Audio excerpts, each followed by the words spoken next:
Welcome everybody to our Business 129 online class for May 12th, And tonight we're going to be talking a little bit about what we have coming up as we're moving forward.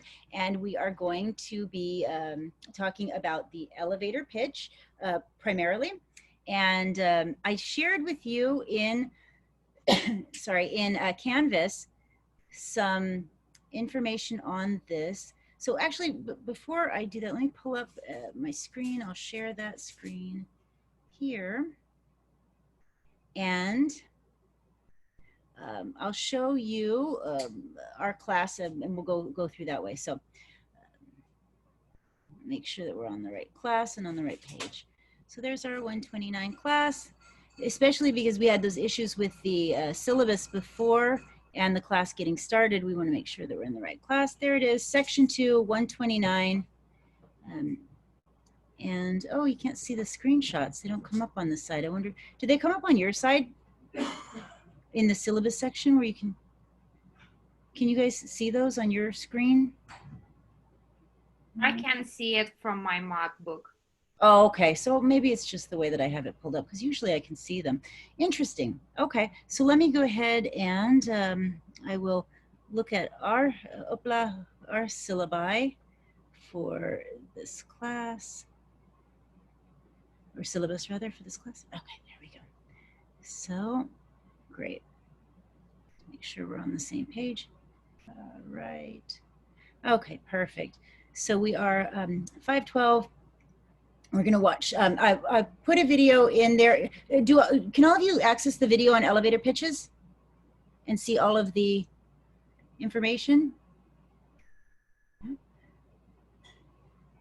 I'll go in and I'll make sure that it's there. So we should be again in the week number 6 on 512. And I'll go and I'll see if we can see that. So modules, I always want to check, especially in this class after what was going on. So week 3, 4, week 5 and 6. Yeah, I thought so. I can't see the video here. Can you guys see it on your end, the video for elevator pitches? No. Okay, good. Okay, then I'm glad that we did this together. So I will make sure that all of you have that in there tonight. We'll get it going. We'll get it fixed. So let me see, some people are asking some things in the chat feature. Are we good? Yeah, no video. Okay. Okay, so, all right. We will, did you guys get a video, an email from me announcement saying that the class would start at 7? Did everybody get that? Yeah. Okay, good. Okay. Yes. So wonderful. So I will, I'll put that, I'll put the instructions for you, the video for you on how to conduct an elevator pitch. And we're actually going to be pitching our elevator pitches and recording our own elevator pitches. You have a week in your class to actually get them done, but I wanted to make sure that you had instructions on how to actually conduct those elevator pitches, and then if we had any questions, we could do that. So, or we could address them now. So our elevator pitches are a very common tool that we use in entrepreneurship. Does everybody know why we call them elevator pitches? Have you ever heard that term before? Or? Because they're supposed to be short enough for an elevator ride. Yeah, it's simple as that, right? Short enough for an elevator ride, exactly. We never know when we're going to be giving a pitch and to whom, and we need to be able to say everything we want to say about our idea in a very short amount of time. Succinct, to the point, clear, concise. So when you're giving your elevator pitches, keep that in mind. We don't ever want to go over a minute in length. Once you record your elevator pitches, you'll be uploading those to the Canvas system, and you'll be watching each other's elevator pitches and making comments on each other's elevator pitches based on a couple of different things. Number one, let each other know what you thought of the idea. If there was anything that was particularly good about the pitch, or something that maybe we could improve upon, I'll give you the criteria there in the PowerPoint slides and in the video, which we know is not showing, but will be showing tonight. And then the other thing that I'd like you to focus on, and I'll put this in the instructions as well, is please focus on whether or not the idea that the person is pitching takes advantage of current trends, So the number one variable that can cause a business to either succeed or to fail is timing, right? Uber doesn't work at any other time than when Uber started, right? And usually a financial crisis and times of economic turmoil are a really good time for entrepreneurs to start a business, because every business needs to solve a problem. And this is a time when people have a lot of problems and not a lot of solutions, because things are changing, right? So look around the world, see what's changing, and see if you can come up with an idea to solve a problem, right? With business. And then you'll be giving your pitch. So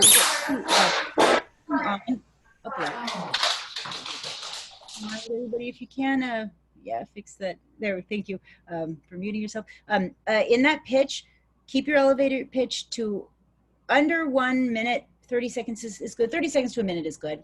You want to always start, but oh, you can't see that. Sorry.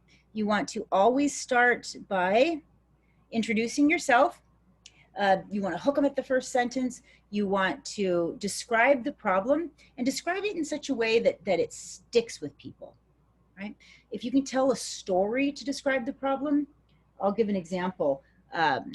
Well, I'll give a real example of a student of mine started a virtual reality company that brings virtual reality experiences to children in the hospital who are unable to physically go to destinations, usually because they're so sick, right? And his the student that started this, his sister was in the hospital and was so sick that she couldn't move, and it was heart-wrenching to him that she couldn't go on her Make-A-Wish trip because she was so sick. And now everyone is when he was telling the story, is emotionally invested, is attached to that problem, right? We're like, wow.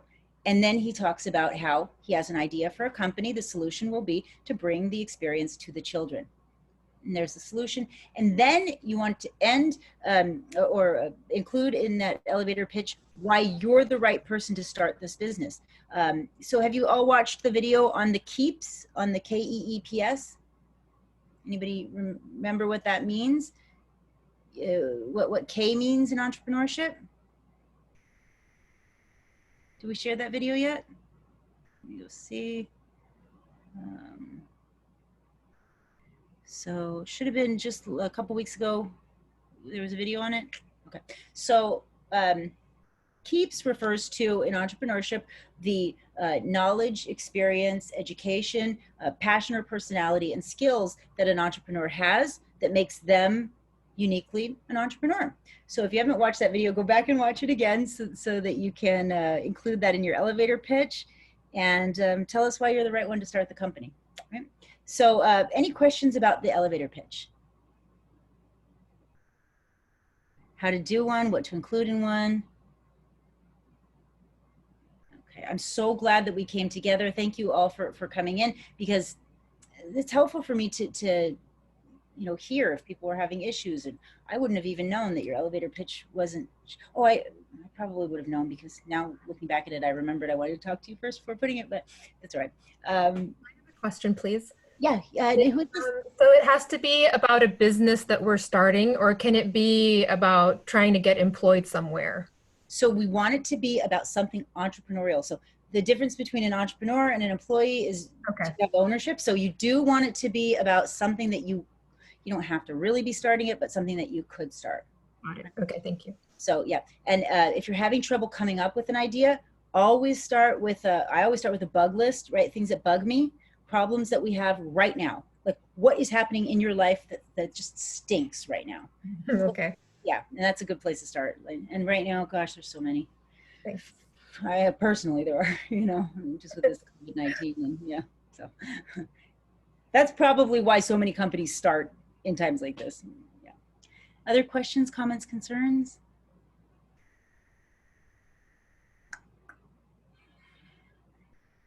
questions, comments, concerns? Okay. Any other questions about the class, about moving forward, about what? Anything? How's everybody doing well? Oh yeah, sorry, one more. You said we were going to be recording them? Oh, okay. Yeah, that's another thing. Okay, yes. I do want you to record your short elevator pitch and upload the pitch before the next class. Okay. So I believe the deadline for let me see here, I have it in there. Yeah, the deadline for the elevator pitch to be uploaded to Blackboard is, I'm sorry, not Blackboard, Canvas. I'm over at SDSU in my mind, is it is the very early morning. So, well, it's really the night before. So it's Monday night at 11:59 p.m. It's midnight on, well, midnight on Tuesday next week. So that's 5/19, right? So the reason why we want to do that is we just want to give people time to watch them before the class. So if you can get them done a little bit earlier, that's great. I'll give you instructions on how to actually record the video. There's a number of different tools that you can use to record the video. I'll share those with you. If you are able to, if you're able to record the video and upload the video to one of the sites that holds a video, like Vimeo or YouTube, then it makes it easier to share the video, but you don't have to do that. If you'd rather just record it directly into the Canvas system, I'll give you instructions on how to do that as well. They can be big, right? The contents can be big, and so it makes it just a little harder to upload and share, but I'll give you that option. I'll give you the option of how to do it. So did you have any questions specifically on anything? I think it would probably make more sense once I put those instructions in there for you on how to do that. But if you do have issues with that, please let me know. I'd be happy to meet again and answer any questions that you have, or we can always also do it over email or text. So a question? Yeah, I have a question. I can't see the elevator pitch anywhere in Canvas. Can you show us where it is? It's not there yet, so that's okay. what we're looking together. I emailed you just the PowerPoint, but the video I actually am going to upload after we leave from class. So yeah, okay. It'll be right there. I'll show you where it will be. How about that? Yeah, I can't see where to even turn it in. Is that there? Oh already? yeah, I have to activate it. This is because I haven't activated it. So when you go here, it'll be right here. If you go to weeks 5 and 6, it's right at the very end here of week 5. And then I actually had it in mind where it's also at the top of the, oh, that's not the right one. Yeah, on the top of module 4, on the top of week 7. So you'll see it right at the bottom here is the place I would look, right? Okay, thank you. Yeah, does yours look the same? It's hard for me to see. Yeah. Okay, yeah. So it'll be right there underneath that podcasting workshop. So. Okay, thanks. Yeah, and if anybody had questions about the podcasting workshop, you do not do a podcast. All I want you to do is go through the process so that if you do want to someday, you can. Yeah. So yeah, don't record a podcast. You don't have to do that. The only recording you do in this class is just for the elevator pitch. So any other questions, comments, concerns? That'll be up for you very shortly. Thanks for all for joining me tonight and for being so understanding about pushing it back a little. In the other class, we have not quite so much flexibility, and so they did their elevator pitches there in class, and so it's in this class we're a little bit more flexible, so you guys will take your time submitting those. So I don't know. All right. Anything else that I can help anyone with or answer any questions for anybody? Okay, I will see everyone next week. I'm going to, as soon as we get off here, I'm going to go ahead and upload those videos and the assignments so you'll be able to see them. All right, have a good one. Bye, everyone. Take care. Stay safe, stay well, and see you next week.